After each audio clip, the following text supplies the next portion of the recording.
پاکستان کو آئندہ ایک سال میں آئی ایم ایف کی 11 نئی شرائط پر عمل کرنا ہوگا۔ آئی ایم ایف معاہدے کے مطابق نئے بجٹ کی پارلیمنٹ سے منظوری لینا ہوگی۔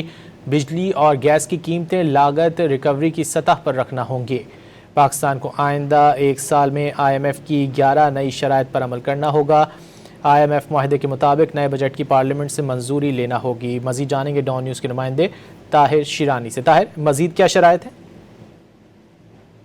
جو پاکستان اور آئی ایم ایف کے درمیان جو قرض پروگرام ہے اس کے تحت آئندہ ایک سال میں آئی ایم ایف کی 11 نئی شرائط پر حکومت پاکستان کو عمل درآمد کرنا ہوگا۔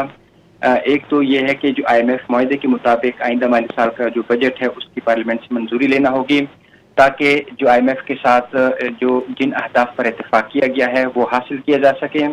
آئندہ مالی سال بجلی اور گیس کی جو قیمتیں ہیں وہ لاگت ریکوری کی سطح پر رکھنا ہوں گی، یعنی حکومت پاکستان کو بجلی اور گیس کی قیمتوں کو لاگت کی وصولی کی سطح پر رکھنا ہوں گی۔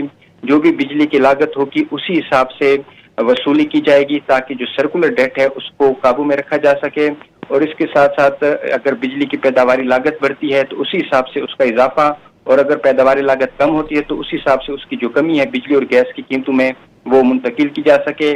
یہ آئی ایم ایف کو یقین دہانی کرائی گئی ہے۔ 1 جولائی 2026 تک ششمائی گیس ٹیرف کا نوٹیفیکیشن جاری کیا جائے گا۔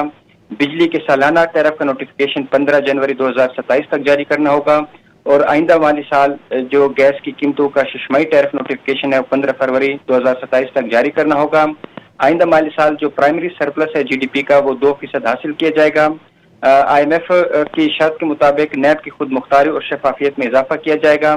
جنوری تک نیب آرڈیننس میں ترامیم پارلیمنٹ میں پیش کرنا ہوں گی۔ نیب کی سینئر مینجمنٹ کی تعیناتی میں اوپن میرٹ بیسڈ مسابقتی سلیکشن کا عمل متعارف کرایا جائے گا۔